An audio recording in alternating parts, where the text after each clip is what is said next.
Hello beauties, welcome back to my channel. I'm Aishwarya here.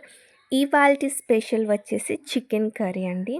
ఇదేదో ఆషామాషా chicken curry కాదండి. ఆహ్, చాలా చాలా టేస్టీ, డెలీషియస్ గ్రేవీతో చాలా బాగుంటుంది ఈ చికెన్ కర్రీ. ఎంతోమందికి ఫేవరెట్ కూడా chicken curry, non veg lovers ఎక్కువ. సో బగారా రైస్తో కానీ, రోటీస్తో కానీ ఈ ఒక్క కర్రీ ప్రిపేర్ చేసుకుంటే చాలండి, పర్ఫెక్ట్ మీల్ వీకెండ్స్కి అయితే రెడీ అయిపోతుంది. ప్రిపరేషన్ కూడా చాలా సింపుల్. ఒకసారి స్టార్ట్ చేసుకుందాం ఈసారి. ఫస్ట్ అయితే ఈ చికెన్ కర్రీ కోసం మసాలా పౌడర్ అనేది నేను ప్రిపేర్ చేస్తున్నాను. బాగా అబ్జర్వ్ చేయండి, ఇంగ్రీడియంట్స్ అన్నీ కూడా నేను చూపిస్తున్నాను. స్పైసెస్, బిర్యానీ స్పైసెస్, ధనియాలు, జీలకర్ర, ఎండుమిర్చి, దాల్చిన చెక్క, లవంగాలు, అట్లానే మిరియాలు ఇవన్నీ వేసి మంచిగా ఫ్రై చేస్తున్నానండి. ఆయిల్ ఏమి వేయొద్దు, నార్మల్గా ఫ్రై చేస్తున్నాను. ఇట్లా మంచిగా మంచి అరోమా వచ్చే వరకు కూడా ఫ్రై చేయాలి. అట్లానే కరివేపాకు కూడా వేసి మంచిగా వేగినాక నేనైతే పౌడర్ చేసి పక్కన పెట్టుకున్నాను. ఇప్పుడు ఒక కడాయి పెట్టుకొని ఫస్ట్ నెయ్యి వేసుకుంటున్నానండి. ఫస్ట్ నేనైతే నెయ్యి వేసుకున్నాను. నెయ్యి ఫ్లేవర్ ఇంకా డిఫరెంట్ టేస్ట్ వస్తుంది నెయ్యి వేసుకుంటే. తర్వాత కొంచెం ఆయిల్, మనం ఏ ఆయిల్ అయితే యూస్ చేస్తామో ఆయిల్ వేసుకుని నెక్స్ట్ ఆనియన్స్ వేసుకుంటున్నాను. ఆనియన్స్, పచ్చిమిర్చి మంచిగా వాష్ చేసుకుని ఆయిల్లో మనం పొడిగ్గా చీరుకుని పచ్చిమిర్చి అనేది వేసుకోవాలి.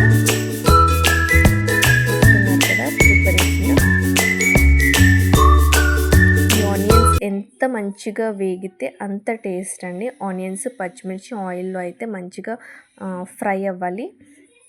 అండ్ నెక్స్ట్ టొమాటోస్ నేను బాగా చిన్నగా జ్యూసీలా కట్ చేసుకున్నాను. టొమాటోస్ అప్పుడైతేనే మనకి మంచిగా కలిసిపోతుంది కర్రీలో.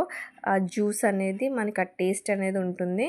అండ్ నెక్స్ట్ చికెన్, మ్యారినేట్ చేసుకున్న చికెన్ నేను ఉప్పు, కారం, కొంచెం పెరుగు, కొంచెం అల్లం వెల్లుల్లి పేస్ట్ వేసి మంచిగా మ్యారినేట్ చేసుకున్నానండి చికెన్ నేను ఒక 1 అవర్ ముందు.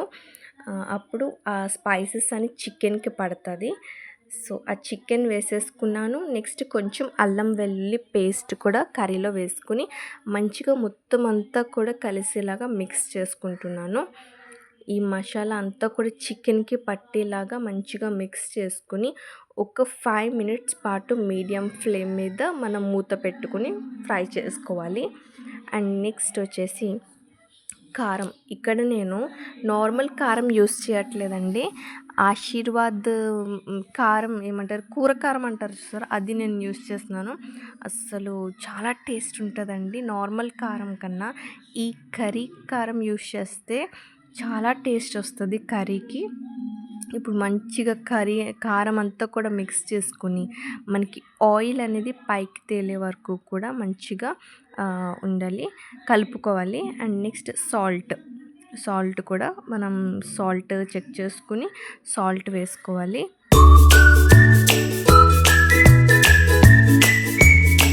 మినిట్స్ ఆయిల్ పైకి తేలే వరకు మూత పెట్టేసుకొని ఉంచుకోవాలి. అలాగే ఇది జీడిపప్పు వేసుకుంటున్నాను. అస్సలు మనం ఈ జీడిపప్పు రైస్లో కానీ ఏందని మిక్స్ చేసుకుని తిన్నప్పుడు కర్రీలో జీడిపప్పు చాలా టేస్ట్ ఉంటుంది. ఆ పలుకు మనకి తగిలితే చాలా టేస్టీగా ఉంటుంది కర్రీని. సో అందుకే నేను పైన ఇప్పుడు బాయిల్ అవుతున్న కరెక్ట్గా ఈ టైంలో నేను జీడిపప్పు అనేది వేసుకున్నాను. జీడిపప్పు అనేది ఆప్షనల్ అండి, వేసుకుంటే వేసుకోవచ్చు. ఎక్స్ట్రా ఫ్లేవర్ అనేది యాడ్ అవుతుంది జీడిపప్పు వల్ల, టేస్ట్ కమ్మదనంగా ఉంటుంది. సో ఇప్పుడు కొంచెం వాటర్ అనేది వేస్తున్నాను. వాటర్ కొంచెం ఎక్కువ వాటర్ కాదు, జస్ట్ చాలా కొంచెం వాటర్ వేసుకుంటే కొంచెం మనకు ఆ పీసెస్ అనేవి బాయిల్ అవుతాయి. ఇప్పుడు ఒక 10 or 15 మినిట్స్ మనం మూత పెట్టేసుకుని మీడియం ఫ్లేమ్ మీద బాయిల్ చేసుకోవాలి. పైన లాస్ట్గా కొత్తిమీర జల్లుకుంటున్నాను. కొత్తిమీర చల్లుకొని మంచిగా ఇప్పుడు మిక్స్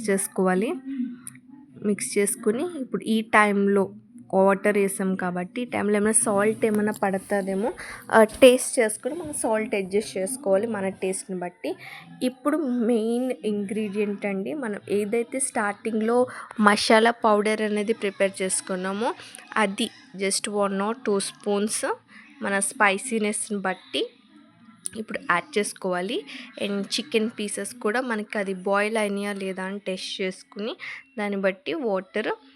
అండ్ ఇంకా లాస్ట్లో ఇంకా అయిపోతుంది 5 మినిట్స్లో అనగా మనం ఈ మసాలా పౌడర్ అనేది యాడ్ చేయాలి. ముందుగా వేసుకోకూడదు. సో కొంచెం వాటర్ అయితే నాకు ఇప్పుడు ఈ టైంలో పడుతుంది, అందుకే నేను కొంచెం వాటర్ యాడ్ చేశాను.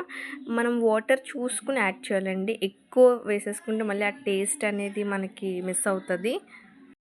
ఆయిల్ పైకి తేలే వరకు కూడా మనం అది కుక్ చేసుకోవాలి. ఎందుకంత స్పెసిఫిక్గా చెప్తున్నానంటే దాన్ని బట్టి మన టేస్ట్ అనేది ఉంటుంది. ఓకే, కర్రీ అయితే రెడీ అయిపోయిందండి. చాలా టేస్టీగా ఉంటుందండి. క్రీమీ టెక్స్చర్ ఎంతో ఎంతో బాగుంటుంది అసలు. బగారా రైస్తో, రోటీస్తో, దేనితో అయినా సరే మీరు తప్పకుండా ట్రై చేయండి. ఖచ్చితంగా నా ఛానల్ని అయితే సబ్స్క్రైబ్ చేసుకోండి, మర్చిపోవద్దు.